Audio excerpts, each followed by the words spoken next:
In night time, more thoughts are coming in mind. How to make it zero? Very good question. ऐसे question कुछ होने चाहिए, हाँ, कुछ नया, इससे सभी को कुछ प्रेरणा मिले, समझने को मिले। हाँ, बाकी जो यहाँ से बार बार दोहराया गया है, ऐसे ही सवाल फिर से आप पूछते हैं, जवाब तो हम देंगे, लेकिन ये ठीक नहीं, सभी का समय बर्बाद हो रहा है आपकी गलती से, क्योंकि आपने सही ढंग से सुना नहीं। हाँ, तो देखो इसका जवाब भी मैंने शायद यहाँ दे दिया है, फिर भी कोई गर्वित है तो स्पष्ट कर देता हूं। मैंने आपको सबसे पहले बताया था शरीर के रोगों को कैसे हटाएं। ये देह के रोग, तन के रोग। तो तन बना है पंच तत्वों से, भोजन से। गलत भोजन खाने से अशुद्ध बन गया, तो अशुद्धियां यदि हटा दे तो सारे रोग हट जाते हैं। बाद में हमने लिया था इंद्रियां, कर्मेंद्रिया, ज्ञानेंद्रिया। उनका जो रोग वो है थकान, एक मसल्स की थकान, दूसरा है इंद्रियों की कमजोरी, यानी कि आंखों की कमजोरी, आंखों की रोशनी कम होना, चश्मे लग जाना, कानों की कमजोरी, सुनने में दिक्कत होना, कम सुनाई देना, ये जितनी भी स्पर्श ज्ञान कम हो जाना, कोई भी ये इंद्रियों का रोग। और ये इंद्रियों की रोग क्यों हुए, इसकी इम्प्योरिटी क्या है, ये हमने देखा था एसिड। यानी कि जो कुछ आज हम खा रहे हैं, आग पे पकाया हुआ और गलत खाना, अनाज, दालें, मांस, मच्छी, अंडे, दूध से बनी चीजें, तो इससे शरीर में एसिड पैदा होता है और एसिड के कारण स्टीथ हो जाते हैं, जकड़न वाले। तो ये अपना काम सही ढंग से नहीं कर सकता। मैंने कल आंखों के बारे में भी आपको बताया था, जो हमारी आइरिश है की, इसको जो प्रकाश के हिसाब से कम ज्यादा खोलना बंद करना, ये सारे हमारे आंख के स्नायु करते हैं। वो स्नायु ही स्टीफ हो जाते हैं, तो ये कर नहीं पाते हैं, तो चश्मे लग जाते हैं। तो ये सब कुछ एसिड की वजह से होता है। तो एसिड को कैसे हटाए, हमने कल देखा था। लंघनम परम औषधम, यानी कि जितना हो सके लंबा फास्टिंग, उपवास। एसिड तो हट जाएगा, सब कुछ ठीक हो जाएगा, लेकिन बाद में एसिडिक भोजन अब नहीं खाना है, अब बेसिक यानी कि अल्कलाइन खाना है। तो अल्कलाइन क्या है, ये भी हमने देखा था। रामचरित मानस के हिसाब से वो कंद, फल, पत्ती और पानी है। श्रीमद् भगवद गीता के हिसाब से वो पत्र, पुष्पम, फलम, तोयम है। और आज के हमारे हिसाब से वो सलाद, सब्जी, फल और पत्तियां हैं। और पानी भी उबाल के नहीं पीना है, पानी बारिश का पीना है, वो ही सही पानी है, ना आरओ का, ना कोई और किसी का। तो कितना ट्रीटमेंट करके दिया जाता है। तो जो नेचुरल है वो यदि हम खाएंगे, पिएंगे, तो फिर से ये स्टिफनेस नहीं आएगी। बुढ़ापा आएगा लेकिन स्टिफनेस नहीं आएगी, ना चश्मे लगेंगे, ना कुछ और होगा, ना थकान लगेगी। उसके बाद हमने देखे थे मन के रोग, माइंड, मन। वहां ये आता है आपका सवाल। मैंने बताया था हमारे मन में तरंगे उठती रहती है, समंदर के जैसी। कल या परसों मैंने बताया क्यों उठती है। क्योंकि ऐसा भोजन जो हम खाते हैं जिससे वात होता है, वात यानी वायु। पित्त हमने देख लिया एसिड, वही ये भोजन जो हम खाते हैं, दाल चावल रोटी पूरी पराठे, जो कुछ हमने किया, कहा, बताया, बर्गर पिज्जा आदि, तो एसिड तो है ही, लेकिन वही गैस उत्पादक भी है, गैसियस, इससे गैस फॉर्म होता है। जब गैस फॉर्म होता है, गैस ऊपर जाता है, तो मगज पे, मन पे, माइंड पे दबाव डालता है, तो मन को जो अपना फ्रीली वर्क करना चाहिए वो नहीं होता, तो ऐसे विचार तरंगे आते रहते हैं। जब लंघन करेंगे तो लंघन करने से एक गैस होना कम हो जाएगा, बंद हो जाएगा, और इसके हिसाब से तरंगे उठती थी, अब तरंगे शांत हो जाएगी। हमारा अनुभव है, आप भी अनुभव करके देख सकते हैं। तब हमने बताया था कि समंदर की तरह जो तरंगे 24 घंटे उठती रहती है, वो समंदर ही अब सरोवर में कन्वर्ट हो जाएगा। सरोवर में आप देखो कभी तरंगे नहीं उठती, तो उस तरह हमारा मन शांत हो जाएगा, कभी कोई तरंगे नहीं उठेगी। हाँ, तो इसके लिए जरूरी है फास्टिंग। बाकी जो मेंटल टेंशन और डिप्रेशन के लिए हमने देखा था, वो है देना, गिविंग, बटोरना नहीं लेकिन बांटना। जो भी भगवान ने हमें दिया है, चाहे वो समय हो, शक्ति हो, धन हो, संपत्ति हो, कुछ भी हो, इसको बांटते रहेंगे तो मन में जो टेंशन रहता है नहीं रहेगा, और जब टेंशन ही नहीं रहेगा तो डिप्रेशन का कोई सवाल नहीं आएगा, और डिप्रेशन नहीं आएगा तो सुसाइड करने का कोई विचार नहीं आएगा। हाँ, सब कुछ यहाँ है खान पान में। जब खान पान गलत है, बाकी कुछ भी कर लो, कुछ भी होने वाला नहीं। खान पान सही कर दो, उपवास करते रहो, आपको और कुछ भी करने की आवश्यकता नहीं पड़ेगी। ना कोई दवाइयों की, ना कोई एक्सरसाइज की, ना योगा की, ना किसी की भी, ना योग, यज्ञ, होम, हवन, ना वास्तु, ये वो किसी की जरूरत नहीं पड़ेगी, जैसे अन्य प्राणियों को जरूरत नहीं पड़ती।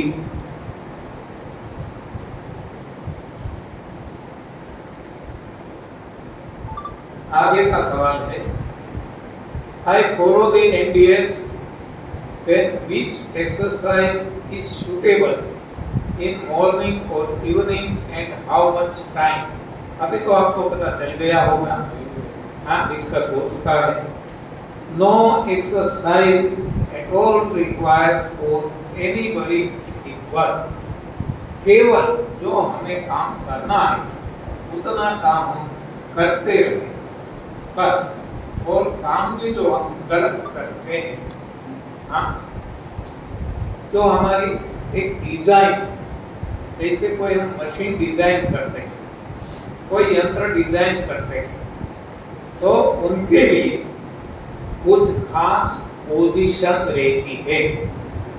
मान लो फ्रीज बनाया, रेफ्रिजरेटर, तो इसको हम क्या करते हैं, कंप्रेसर नीचे रखते हैं बॉटम में, और जो ये इसकी ट्यूब आती है, रेडिएटर जिसको कहते हैं, वो पीछे, और ट्यूब जो ठंडा करने वाली वो टॉप में है। तो ठंड जो है टॉप में क्यों रखा, क्योंकि ठंड भारी, तो ऊपर से नीचे आता। आप देखो अग्नि जो है जहां गर्म करना है तो वो नीचे से ऊपर जाएगा, कॉन्ट्रास्ट। तो ये जब ठंडा करना है तो जहां वो ठंडा करते हैं ऊपर वो पोर्शन रखते हैं, डीप फ्रीजर ऊपर रहता है, और वो ठंडी हवा नीचे पकड़ाती है। तो अब हमें जब फ्रिज परचेज करने जाते हैं तो पैकिंग में एरो लगा रहता है कि इसको इस पोजीशन में रखो, उल्टा मत रखो, ऐसे भी ऐसे भी न कर दो, हॉरिजॉन्टल वर्टिकल ही रखो, क्योंकि उसकी डिजाइन ऐसे बनी है। नहीं तो गैस जो है कंप्रेसर में वो नीचे आ जाएगा, कुछ खराबी होगी, नुकसान होगा। उसी तरह कोई भी ले लो, मान लो ये स्टैंड है, इसका स्टैंड है, इसको कैसे रखना हम अच्छी तरह से जानते हैं। इसको कभी उल्टा नहीं रखते, हाँ, और उल्टा रखेंगे तो वो काम नहीं देगा अच्छी तरह से जैसा। तो इस तरह से हमारे शरीर की भी डिजाइन है। भगवान इंजीनियर, भगवान ने एक डिजाइन बनाई, स्ट्रक्चरल इंजीनियर भी। तो इस स्ट्रक्चर को कैसे रखे, इसकी डिजाइन बनी। तो आप देखते हैं पैर हमें दिए यहाँ जमीन पे रखने के लिए, चलने के लिए। तो पैर पे हमें खड़ा रहना है, ना कि सर पे। लेकिन हम क्या करते हैं, शीर्षासन में सर पे खड़े रहते हैं। हाँ, ये गलत, इससे कोई फायदा नहीं है, नुकसान अवश्य है। मैंने बहुत लंबे समय तक ये सब कुछ किया है, इसलिए मैं कह सकता। आप केवल कॉमन सेंस से भी देखेंगे तो लॉ ऑफ ग्रेविटी, गुरुत्वाकर्षण का जो सिद्धांत है, जो ऊपर से नीचे सब कुछ आता है, भारी है वो नीचे आता है, हल्का है वो ऊपर जाता है। तो हमारे शरीर को जरूरी है रक्त, लहू, ब्लड, सारे शरीर में उसका रुधिराभिसरण तंत्र एक इसके लिए है, ब्लड सर्कुलेशन की सिस्टम है। तो ये सर्कुलेट किससे होता है, एक पंप है जिसको हम हार्ट कहते हैं, हृदय कहते हैं। तो सारे शरीर में जब पहुंचाना है तो पंप सेंटर में होना चाहिए, लेकिन सेंटर में नहीं है। आप देखो सेंटर में नाभि, जबकि हार्ट इतना ऊपर, क्योंकि यहाँ से यहाँ जो रक्त पहुंचाना है वो एंटी ग्रेविटी ले जाना, जबकि यहाँ से हार्ट से पैर के तलवे तक ले जाना है तो इन दी डायरेक्शन ऑफ ग्रेविटी जाना है तो इजीली जाएगा। तो ये लंबा अंतर रख दिया कि शॉर्ट कर दिया। ये सब कुछ भगवान ने समझ के किया। तो इस शरीर को जब भी रखना है पैर पे रखना है, ना कि सर पे। हाँ, ये ऐसा हो जाएगा जैसे ब्रिज को हम उल्टा रखते हैं, और जो नुकसान होगा वहां वैसा नुकसान यहाँ शरीर को होगा। लेकिन हम जानते नहीं, योगा योगा योगा करके सब कुछ खत्म कर दिया। हाँ, हमने भी बहुत योगा किया, मैंने अभी बताया, लंबे समय तक। तो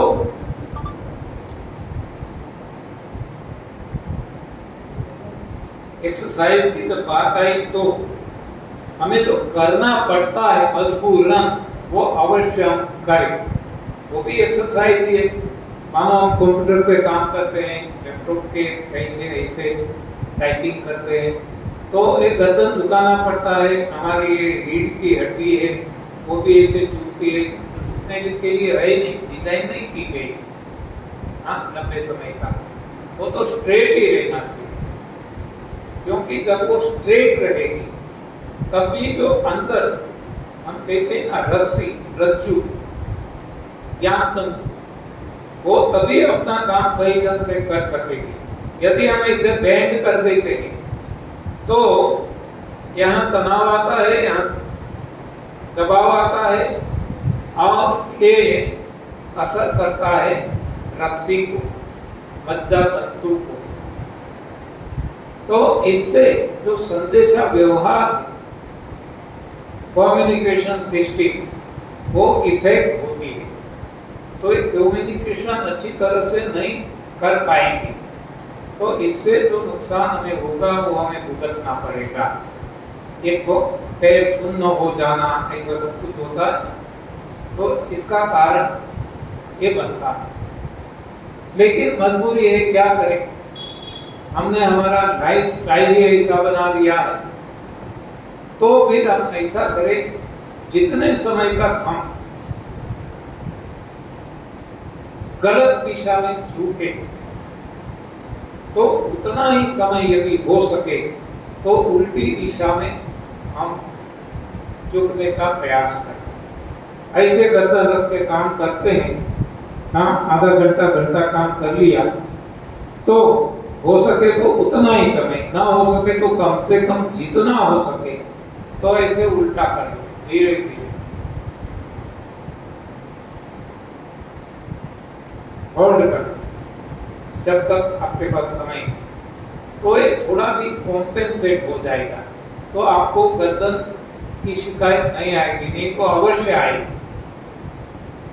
हाँ, ऐसे कोई भी लंबे समय तक हम हमारे शरीर को जकड़ के रखते हैं कोई काम में, तो जब समय मिले तब हम कुछ ऐसा कर लें, तो ये थोड़ा कॉम्पेंसेट हो जाएगा। आप देखो, कुत्ता भी, बिल्ली भी लंबे समय तक ये सोती है, बैठती है, तो जब उठती है तो क्या करती है, ऐसी क्रिया कर लेंगे। हाँ, तो इतनी एक्सरसाइज काफी है, इससे ज्यादा जरूरी नहीं है।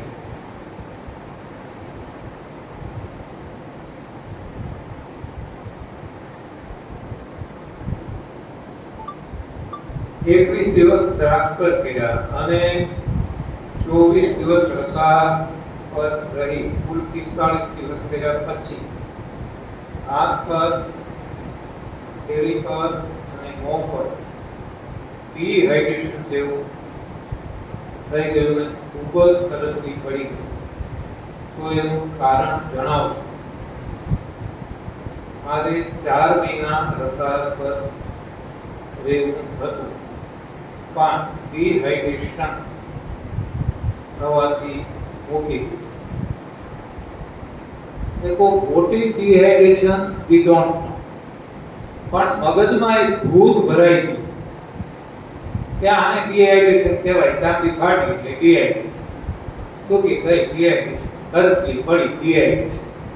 હા, રૂબરૂ પણ વાત થઈ ગઈ છે, પણ અહીંયા જ્યારે સવાલ આવ્યો છે તો જવાબ આપી દઉં હિન્દીમાં।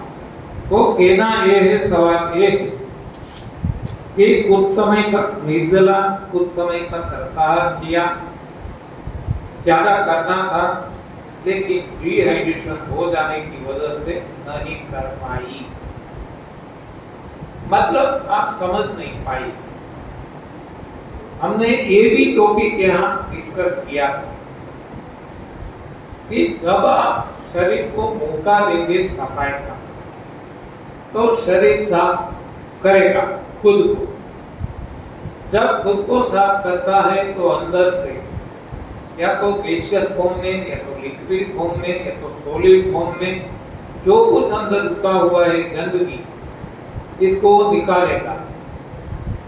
हाँ, ये सारी बातें यहाँ हो चुकी है। और जब निकलता तब क्या होता है वो हम अच्छी तरह से जानते हैं। देखो, एक गुब्बारा ले लो, एक फुग्गो, जब हवा भर देते हैं तो कितना वो लगता है, चकचकित लगता है। हाँ, इसमें से थोड़ी सी हवा निकालो, अब क्या होगा, करोशन बढ़ जाएगी, होगा या नहीं होगा? हाँ, नहीं मालूम, होगा ना? हाँ, नहीं मालूम तो करके देखो। एक पूरा बैग भरा, 20 केजी का हो, 50 केजी का, 100 केजी का, इसमें से केवल 5-10 केजी जो अंदर भरा है, अनाज है, दालें हैं, चीनी है, जो भी, इसमें से कितना निकाल, जो पहले एकदम टाइट था अब वो कैसा हो जाएगा, लूज हो जाएगा या नहीं। बस वो ये इसको इस तरह से समझो।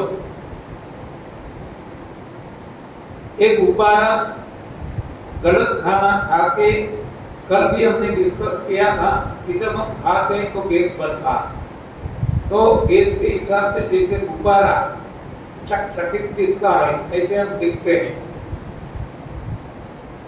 और जब ये करते हैं, सफाई होने लगती है, तो इसमें से आप देखते हैं कि सभी जगह से निकलना शुरू होता है। पेशाब से भी निकलेगा, पसीने से भी निकलेगा, दस्त से भी निकलेगा, तो इतना इसमें से ही निकलता है। किसी का 60 केजी वेट है, किसी का 70 केजी, जो भी, इसमें से वो निकलता है। जब इतना निकल जाता है तो स्वाभाविक है कि गुब्बारे जैसा इसका देखाव हो जाएगा,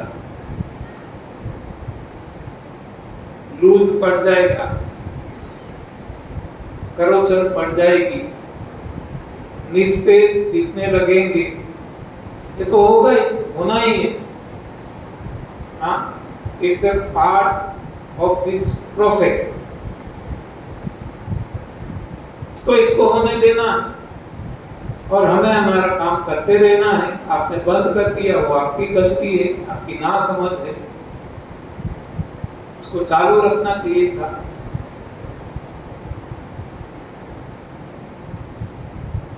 जूस लेते हैं और फिर भी आप सोचते हैं कि डिहाइड्रेशन, ये कैसी मानसिकता है?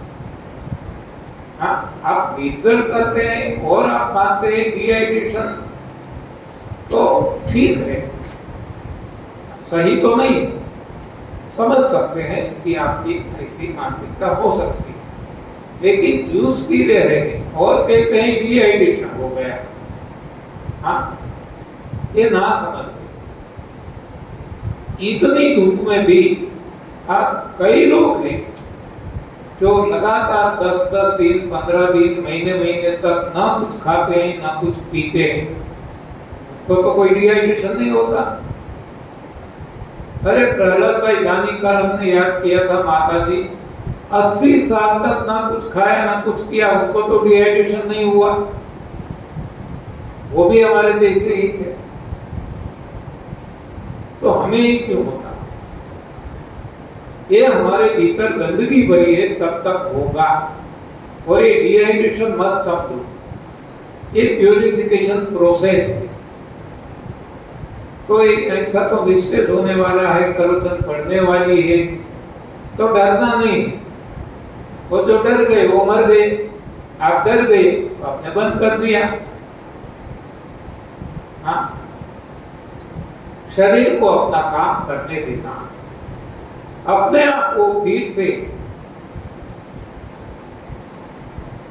क्योंकि वो फ्लेक्सिबल है, वो गुब्बारा फ्लेक्सिबल नहीं।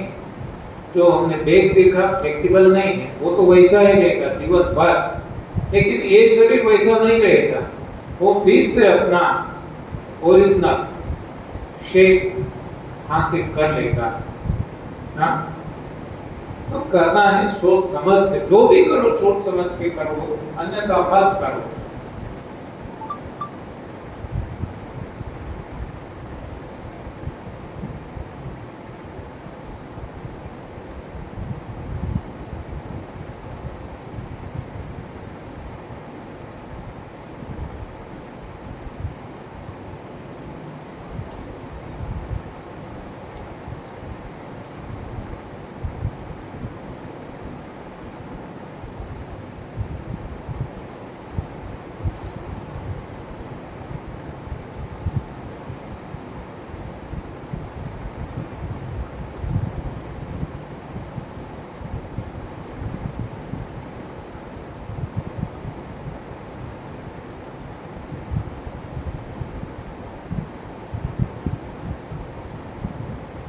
હું પહેલા બીપીની ગોળી 25 mg ની લેતો હતો. આજે બીપીમાં ઉપરનું 112 અને નીચેનું 99 કેટલું લખ્યું? આમાં શું ગુજરાતી ને ઇંગ્લિશ બે ભેગું થઈ જાય છે? 79. અચ્છા 79 અને 112 બરાબર 112 ઓકે અને પલ્સ 65 અને મેં ગોળી લીધી નથી. હવે ગોળી લેવાની કે બંધ કરવાની?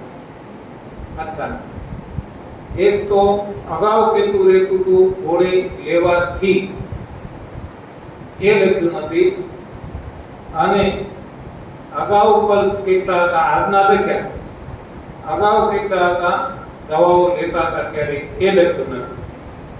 એટલે અધૂરો કહેવાય. 120 ને 80 હતું પહેલા ગોળી લેતા હતા ત્યારે 120. હા, એક મિનિટ. એટલે પેલા તમે દવા લેતા હતા ત્યારે બીપી કેટલું રહેતું નીચું ઉપર? 120 80. અચ્છા, અને એ અત્યારે રહી છે 111 અને 79 બરાબર. અને એ દવા સાથે કે દવા વગર? ત્યારે દવા નથી લીધી ને, તો હવે દવાની શું જરૂર છે? સીધી વાત છે. હા, આજ સુધી તમે દવા લઈ, ગોળી લઈ અને એને દબાવ્યા કે તો એ દબાઈ દૂર્યું. આ તમે દવા નથી લેતા છતાંય તમે જુઓ વિધિન લિમિટ 79 એકદમ લિમિટમાં, એકદમ યુવાન છોકરાનું હોય એટલું, અને 111 હા એ પણ યુવાન છોકરાના કદાચ એટલા નહીં હોય, એને 120 અપ થોડું હશે.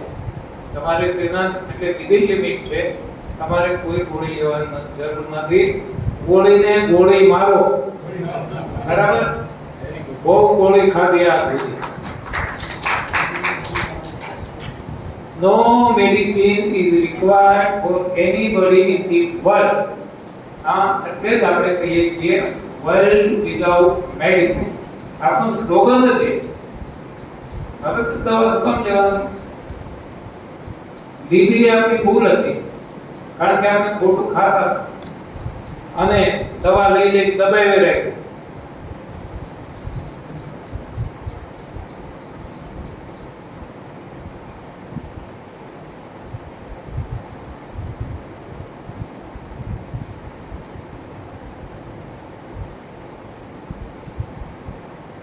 गर्मियों में गला सूखता है, तो निर्जला में क्या एक घूंट पानी पी सकते हैं?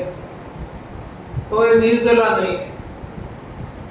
हाँ, जब निर्जला कहते हैं मतलब नो जल. आपको प्रैक्टिस करना है तो पियो, नो प्रॉब्लम, लेकिन धीरे धीरे छोड़ते जाओ. आपके भीतर गंदगी भरी, इसलिए आपका गला सूखता है. हमारा नहीं सूखता कभी भी. हमें तो अमी कहते हैं ना, अमी जरे इतना बोलते हैं, इतना ये गर्मियों में घूमते हैं, हमें कभी गला सूखता नहीं. गला इसलिए सूखता है कि भीतर गंदगी भरी है. तो गंदगी को साफ करने पे जोर दो. आपको ही 8-8 दिन, 10-10 दिन या ज्यादा आप निर्जल उपवास करेंगे, ऐसी धूप में भी, फिर भी गला नहीं सूखेगा. हाँ, जब तक भीतर भरा गंदगी तब तक ये सिम्टम्स वो दिखाई देंगे. तो एक प्रैक्टिस लगाने के लिए, आदत डालने के लिए थोड़ा सा पानी पीने की आवश्यकता पड़ती है पी देना, बाकी वो निर्जल नहीं कहा जाएगा।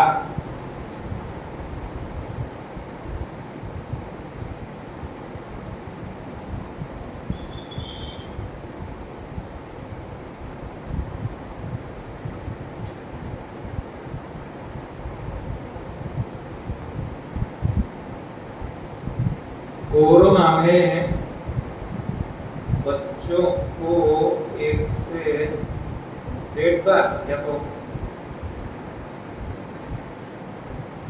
देखना पड़ेगा 1 से 15 साल, 16 साल।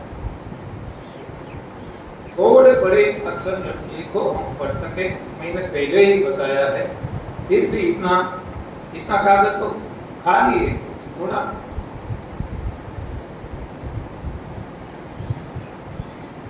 1 से 16 साल के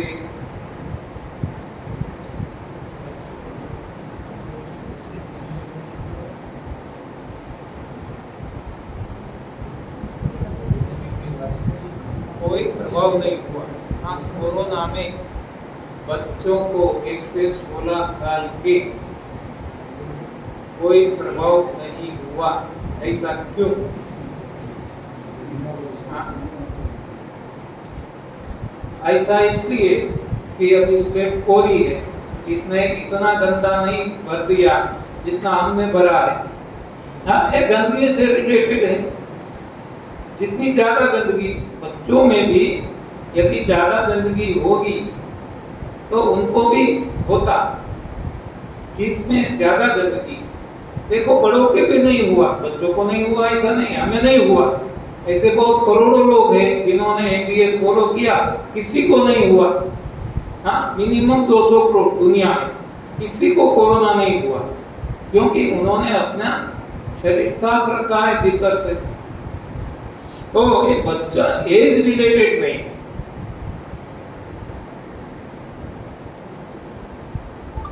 ग्रीन जूस में एक बार में कितने प्रकार के पत्ते डाल सकते हैं? जितना हो सके कम से कम, आपकी मर्जी। प्रकार की बात है, क्वांटिटी नहीं। संजीवनी की सबसे असरदार पोजीशन कौन सी है? सबसे ज्यादा असरदार मेरे हिसाब से दाहिनी ओर लेट कर लेना, पानी चढ़ाना और जहां तक हो सके रुकना, ये सबसे ज्यादा फायदेमंद है। कोई बाईं ओर भी बताते हैं, लेकिन मेरे हिसाब से ये गलत है। दाहिनी ओर, क्योंकि जब दाहिनी ओर सोएंगे तो यहाँ से ये हमारा ये जो बढ़िया कॉलन है इस तरह है, तो ये राइट हैंड साइड है, तो ये राइट हैंड साइड नीचे आएगी और पानी हम एनस से रेक्टम द्वारा कॉलन में चढ़ाएंगे, तो ये पूरा पानी यहाँ से होकर छेक वो जहाँ छोटी आंत और बड़ी आंत का जंक्शन है वहां तक जाएगी। यानी कि और दूसरा कि आसानी से पानी जा पाएगा पूरी आंत।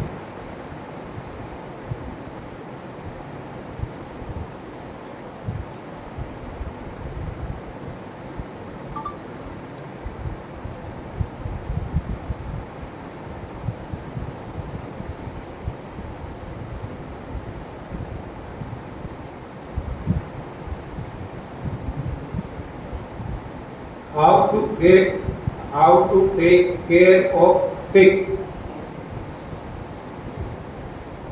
on NDS diet। यदि आप सही NDS डाइट करेंगे, आदर्श जिसको कहते हैं आइडियल, तो आपको कोई भी केयर करने की जरूरत नहीं है, बिल्कुल नहीं। अब देखो सारी सृष्टि में जितने भी प्राणी हैं, जिनको भी दान दे, कौन केयर करते हैं? क्योंकि वो अपना अपना सही भोजन खाते हैं, हम भी हमारा सही भोजन खाने लगेंगे तो बिल्कुल आवश्यकता नहीं है कोई भी केक करने की। और यदि हम गंदा खाते हैं तो इसको साफ रखना है। साफ कई तरीके से रखा जाता है, हाँ। लेकिन तो आजकल हम कर रहे हैं, एक टूथपेस्ट लगाते हैं, एक गलत। कोई भी टूथपेस्ट की आवश्यकता नहीं, कोई भी टूथ पाउडर की आवश्यकता नहीं। केवल सादे पानी से और अपनी उंगली से साफ कर लो, बात खत्म। इससे भी ज्यादा लगे तो कभी कभार आपको मालूम होगा जो एकदम सस्ते में मिलता है, जिसको हम फिटकिरी कहते हैं, फटकड़ी, हाँ? इसका पानी से कुल्ला कर लो वो भी साफ हो जाएगा।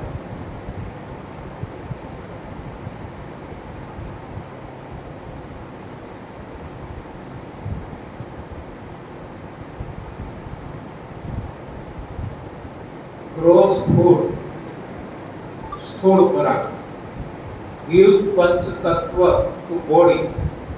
How does this gross food give subtle food, सूक्ष्म खुराक, to the senses of body? Can you please explain in more detail regarding how this gross food gets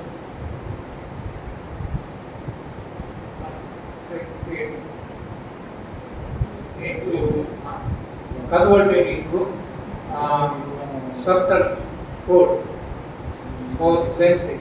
Thank you. Very good. ऐसे सवाल होने चाहिए, हाँ।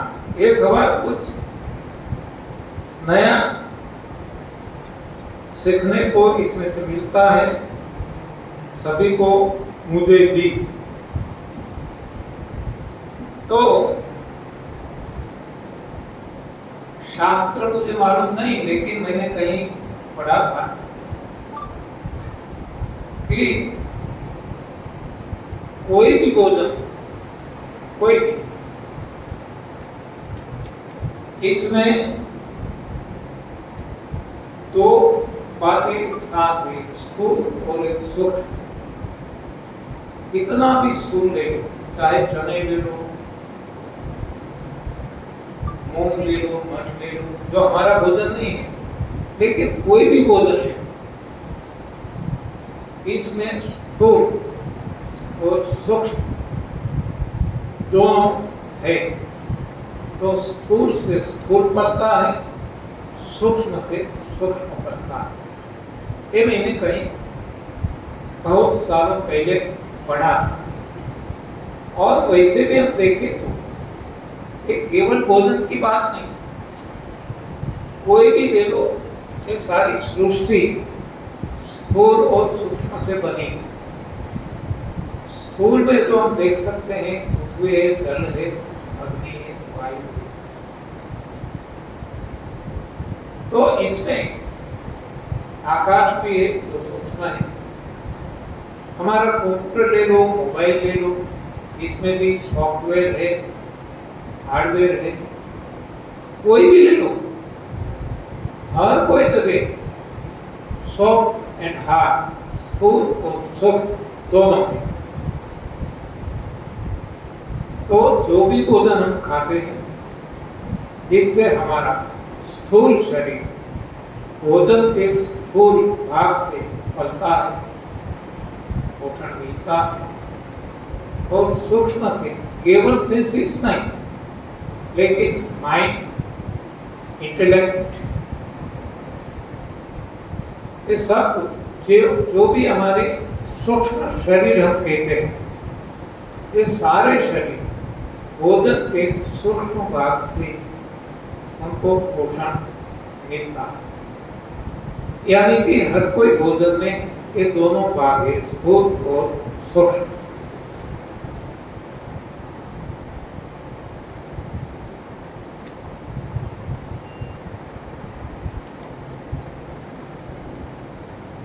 Guruji, do you use soap, shampoo etcetera? Shampoo तो मैंने कभी परचेज ही नहीं किया है। सोप पहले यूज करता था, लेकिन एनडीएस में आने के बाद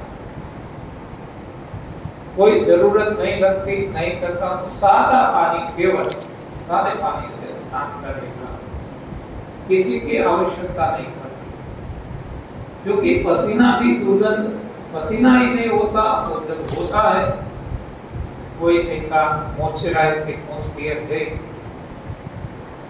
ह्यूमिडिटी ज्यादा है और पसीना निकलता है, तो दुर्गंध वाला नहीं, दुर्गंधी नहीं, सादे पानी से स्नान कर लेता हूं।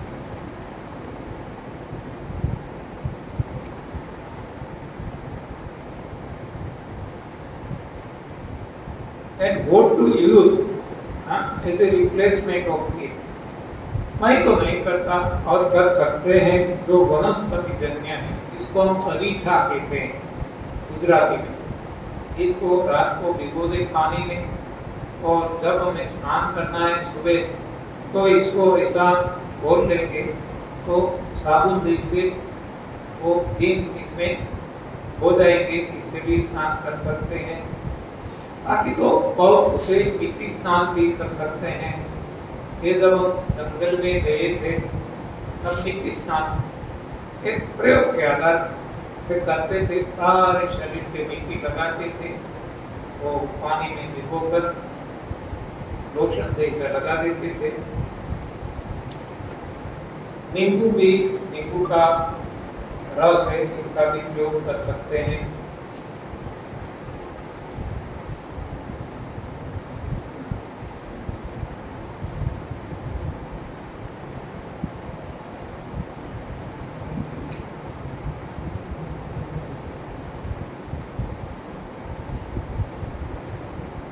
दारू का व्यसन छुटवाने की आपके पास कोई सही रीत है क्या? हमारे पास जो रीत है हमने आपके सामने रख दी है, और कुछ नहीं है। लेकिन ये है कि लोगों की शराब छूट गई। जिसको चाय की आदत थी, ज्यादातर लोग शिविर में आते हैं चाय की आदत वाले ही आते हैं, क्योंकि मोर देन 90% लोग चाय के आदती होते हैं। तो जितने जितने लोग आज तक शिविर में आए, उन सभी की चाय छूट गई है। एक बार ये शराबी की बात है, तो मोरबी से मुझे ट्रक ड्राइवर का फोन आया था कि मुझे सर दर्द बहुत रहता था, कब्ज रहती थी, और मैं शराबी था। सर दर्द और कब्ज के लिए मैंने एडीएस फॉलो किया, और बोनस में मेरी शराब छूट गई। ये उसका अपना अनुभव था। मैंने नहीं पूछा भी नहीं था, मुझे पता भी नहीं था, आज भी मैं उसको नहीं जानता, लेकिन उसका मोबाइल नंबर मेरे मोबाइल में मैंने स्टोर किया हुआ है। शराबी ऐसा कुछ लिखते। तो बहुत सारे लोगों की ये गलत आदतें, व्यसन, न केवल शराब, लेकिन चाय, पान, बीड़ी, तंबाकू, गुटखे, ये अपने आप छूट गए हैं बिना प्रयास की। क्योंकि ये व्यसन क्यों लगता है कि जब शरीर में कुछ कमियां पैदा होती है, जिसको हम डेफिशिएंसी कहते हैं, B12 की डेफिशिएंसी, B3 की डेफिशिएंसी, हेमोग्लोबिन की डेफिशिएंसी, आयरन डेफिशिएंसी, ये सारी डेफिशिएंसी क्यों क्रिएट होती है? केवल इंसान में और कोई प्राणी में नहीं, क्योंकि इंसान गलत खाना खाता है, डेफिशिएंट खाना खाता है। तो ये जो शरीर है कहीं ना कहीं से वो ढूंढने की कोशिश करता है। कल हमने देखा था कि यदि हम क्रमशः भोजन छोड़ देंगे तो हमारा शरीर अपना भोजन कॉस्मिक से भी ले लेगा। उसी तरह ये सारे व्यसन जो है और कुछ नहीं है, ये अंदर जो डेफिशिएंसी है, इसका सप्लीमेंट वो ढूंढ रहा है। तो किसी को चाय की आदत पड़ जाती है, किसी को पान बीड़ी तंबाकू गुटखे की, किसी को सिगार की, किसी को शराब की। लेकिन जब वो एनडीएस फॉलो करने लगते हैं, शरीर के भीतर सब कुछ सफाई हो जाती है, तो अब कोई डेफिशिएंसी नहीं रहती, तो सप्लीमेंट देना नहीं पड़ता, तो अब अपने आप इच्छा ही नहीं होती और छूट जाता है।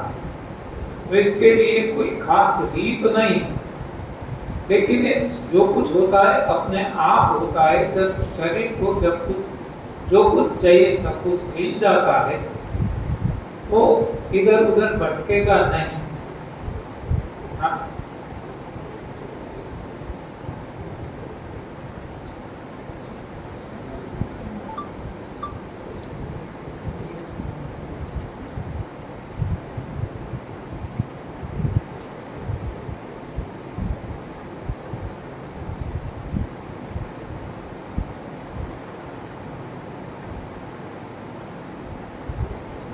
गुरु जी के चरणों में, गुरु जी के पूज्य गुरु जी के चरणों में शत शत प्रणाम।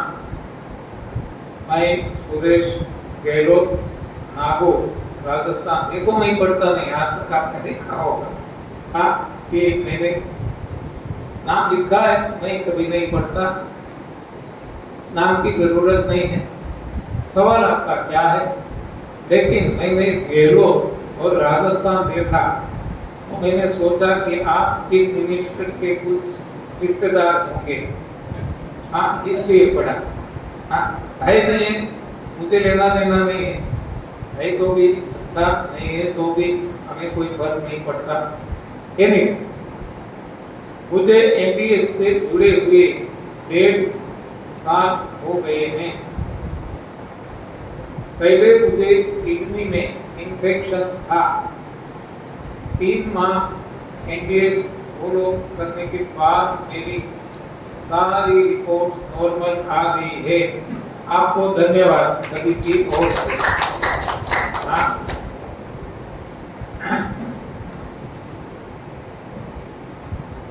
जो पिछले 7 वर्षों से दवाई लेते हुए भी अच्छी नहीं आया करती थी, जो आज ठीक आ गई है केवल 3 माह एनडीएस फॉलो करने से। और मेरा वजन भी 22 केजी कम हो गया था। रिपोर्ट्स नॉर्मल आने के बाद मैंने दवाई पूरी तरह बंद कर दी थी, जिसको अभी करीब 1.5 साल हो चुका है। यानी जब से एनडीएस फॉलो करना शुरू किया तब से दवा बंद कर दी थी। तब से मैं 1.5 साल से, जब से एनडीएस फॉलो किया तब से मैं 12 बजे तक उपवास, दिन भर रसाहार और शाम को पका हुआ भोजन लेता था। लेकिन अभी 1 माह पहले मुझे घर से बाहर 6-7 दिन के लिए शादी में जाना पड़ा। वहीं खाने पीने में गड़बड़ हो गई, जिससे मेरी किडनी वापस खराब हो गई। मेरे पैरों में सूजन आ गई और तब से मेरा पेट भी खराब हो गया है, जिससे मुझे दिन भर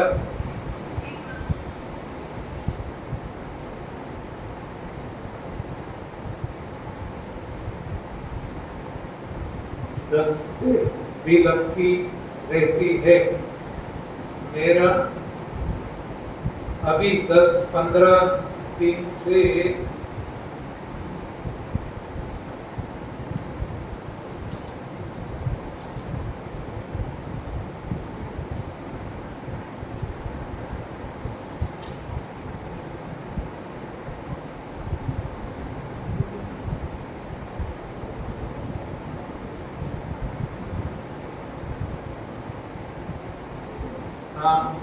अपनी वो दिनचर्या बताई है कि दिन को 3 बजे तक उपवास करता हूँ, फिर 3 बजे नींबू शहद ले रहा हूँ।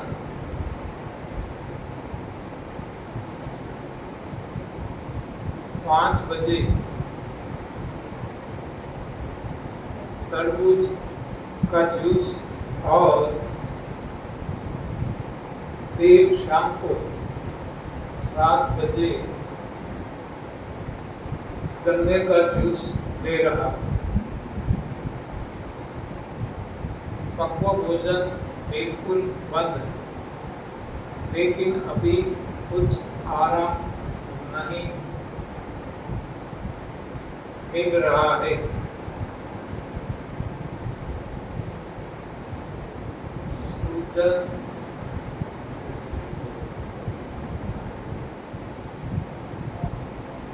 कृपा करके मुझे मेरा मार्गदर्शन करें। अब आपको क्या मार्गदर्शन करेंगे? अब सब कुछ आप जानते हैं, आप प्रयोग किया है, आपको परिणाम भी मिल चुका है, आपने गलती की है, गलती का भी आपको एहसास हो गया, अभी परिणाम मिल गया। अब आप जानते हैं, हाँ, फिर से शुरू करो। गलती हो गई, होनी नहीं चाहिए। हाँ, जब जानते हैं फिर भी गलती करते हैं तो दंड ज्यादा मिलेगा। जो नहीं जानते और गलती करते हैं उनको कम सजा होती है।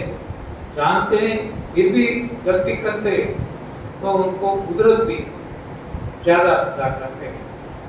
हाँ, तो अब तो आप जानते हैं क्या करना। ज्यादा लंघन करो, ज्यादा सफाई ज्यादा करो, अपने आप सब कुछ ठीक हो जाएगा।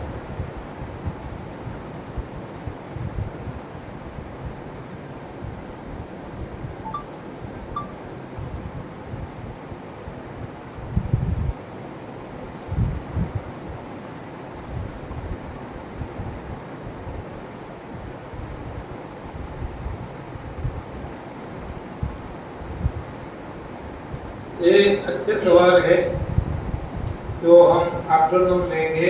एक सवाल है, ये अभी ले लेते हैं, थोड़ा समय है। क्या अनाज व दालें को अच्छे से पीस कर उबाल कर या रश करके, जैसा कुछ लिखा है, खा सकते हैं? आज तक खाया? हाँ, ऐसे ही खाया ना, पीस कर खाया, आटा बनाया, उबाल कर खाया, दाल चावल रोटी ये सब कुछ किया, और परिणाम हम जानते हैं। ऐसा परिणाम जानते हैं तो खा सकते हैं। ऐसा परिणाम यदि हमें मंजूर है, तो ऐसा परिणाम नहीं मंजूर है, रोग नहीं मंजूर है, तो नहीं खाना। हाँ, जो भोजन हमारा है ही नहीं, एक तो वो खाना है और दूसरा इसको उबाल के खाना। आज तक उबाल, हाँ, अब कब तक उबालते रहेंगे? हाँ, कब हमारी एक खुलेगी?